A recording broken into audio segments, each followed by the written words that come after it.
Aqui é a Procláudia com a segunda videoaula de português. Vamos primeiro revisar nosso assunto encontros vocálicos e depois vamos dar continuidade ao nosso assunto com poemas e som do RRR, tá certo? Prestando atenção.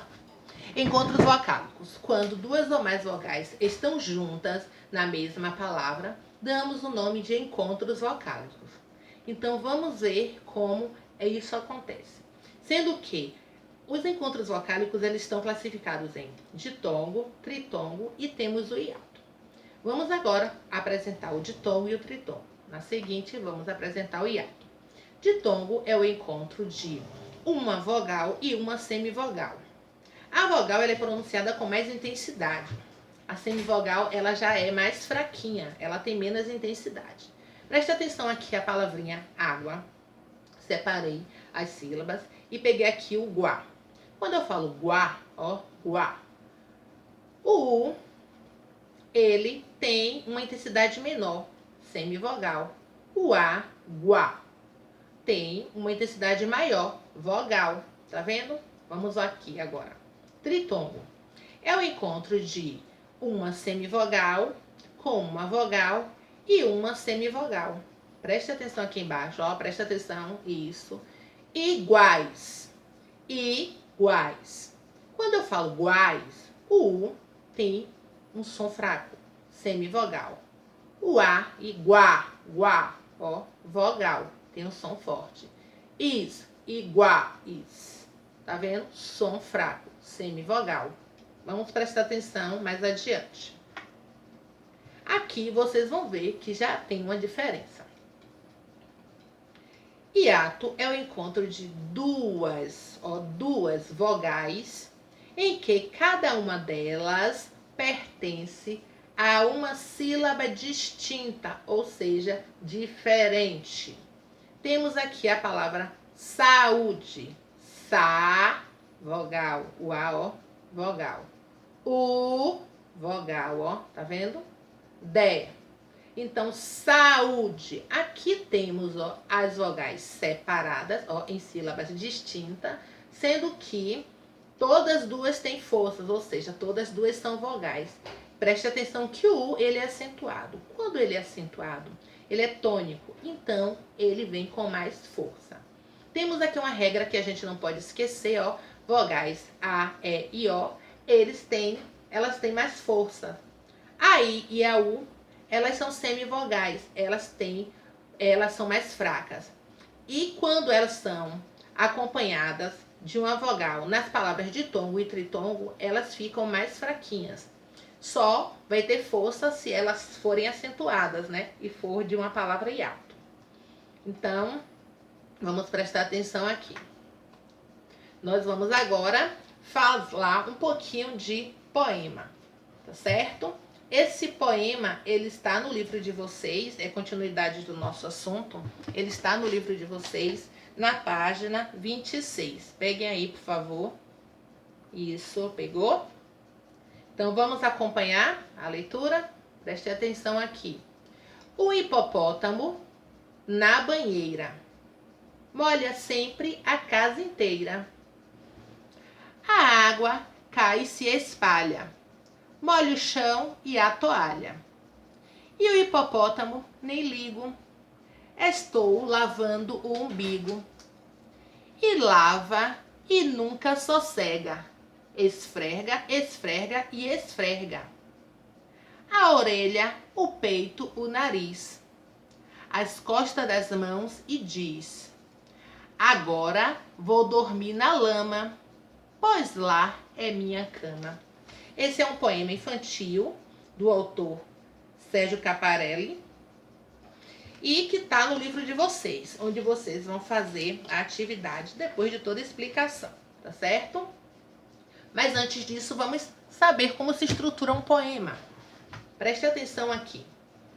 Poemas são composições em versos, normalmente rimadas, que tratam dos mais diversos assuntos. Então, vocês podem encontrar poemas de diversos assuntos. Poemas românticos, entendeu? Poemas de diversas áreas, líricos. Então, nós aqui estamos com um poema infantil. Quando eles falam, ó, Quando ele fala aqui, ó, são composições em versos. Vamos voltar? Temos aqui o poema. Cada linha, tá vendo? Ó, cada linha que compõe esse poema são chamados de versos.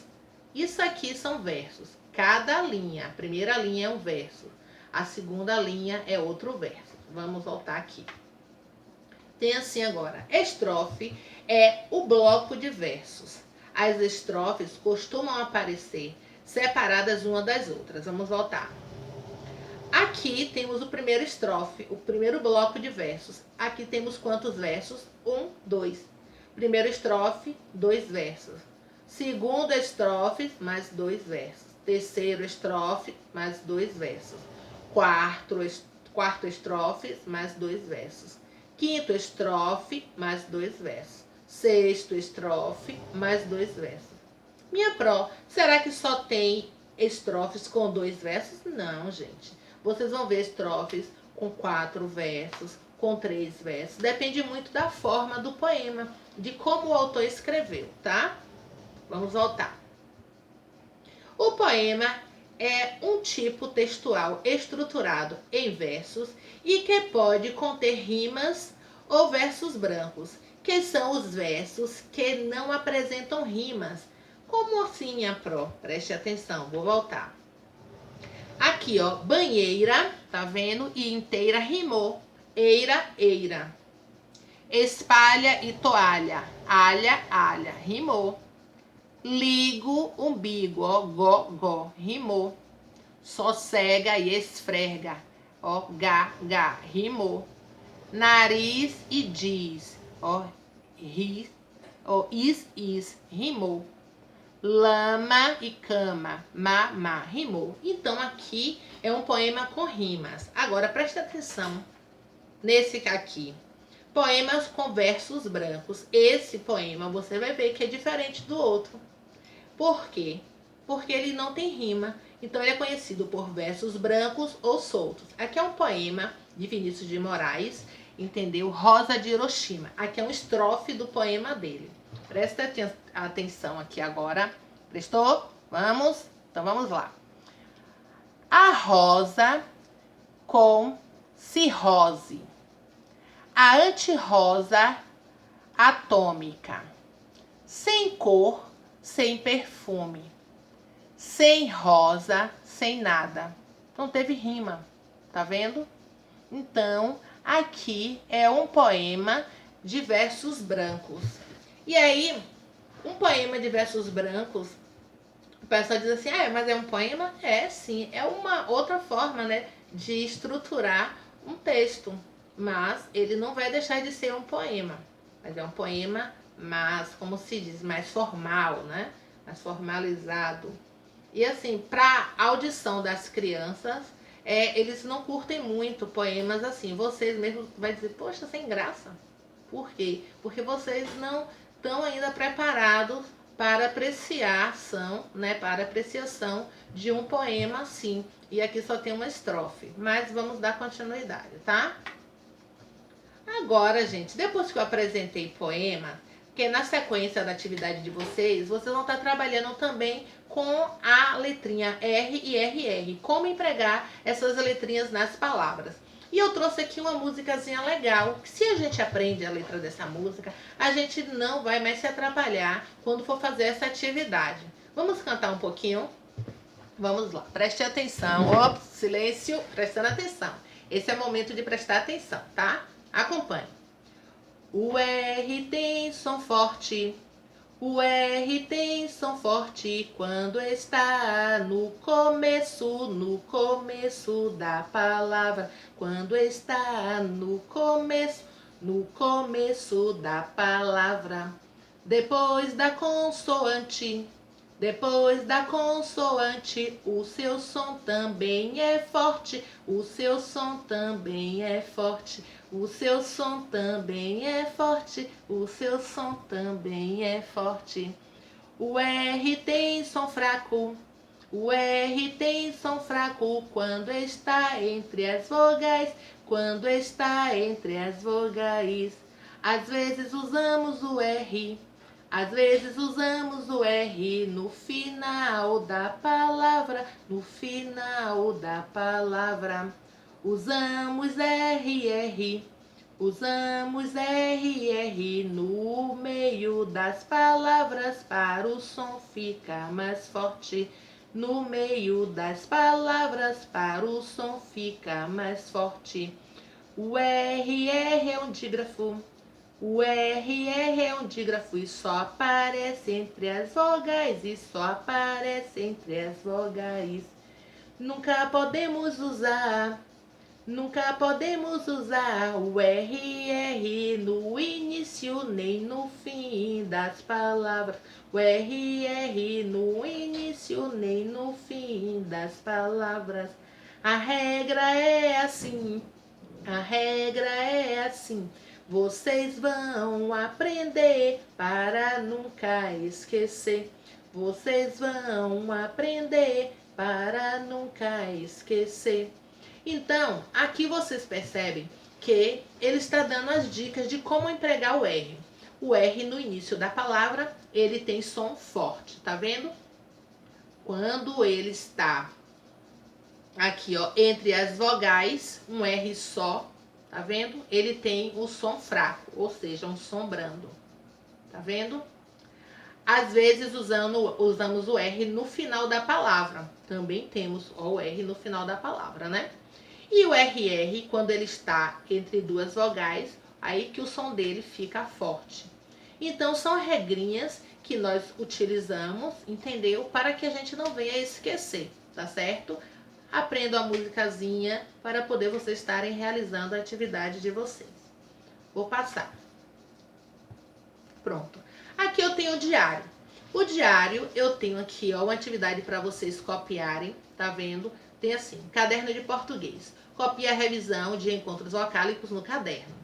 Então, temos revisão de português, você vai botar como título. Antes, vai botar o cabeçalho direitinho, não é?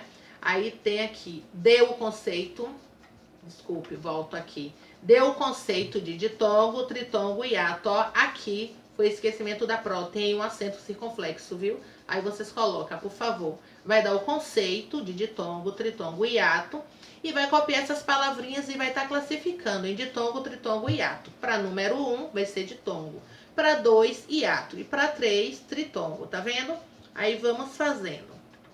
Temos aqui também atividade no livro, ó, português, página 26 e 27, entendeu? E 28, até a letrinha C, porque você vai virar a página e tem ainda uma questãozinha lá em cima. Você vai fazer. Abaixo tem um assunto de dígrafos, vocês não vão fazer, tá certo? Porque eu ainda não expliquei. Aí, vocês vão pular e passar para a página 31. 31 e 32, tá vendo? Vocês vão fazer... a atividade até a letrinha B. Essa atividade eu já expliquei no slide anterior, na videoaula 1, que é o emprego do M e do N. Vocês podem fazer. Agora, vocês não vão fazer a outra atividade, que é com a acentuação do tio, com o emprego do tio. Então, vocês não vão fazer essa, tá? Palavras com tio ainda vocês não vão fazer. Legal? Então, vamos prestar atenção, fazer tudo direitinho e boa sorte. Beijo no coração de todos e capriche nas letrinhas, viu? E o pessoal aí que tem ainda dificuldade na leitura, vai lendo em voz alta, soletrando, para que vocês consigam ouvir o que vocês estão lendo, tá certo? Não tenha vergonha de ler em voz alta, não. Vai treinando aí a leitura. Beijo, meus amores.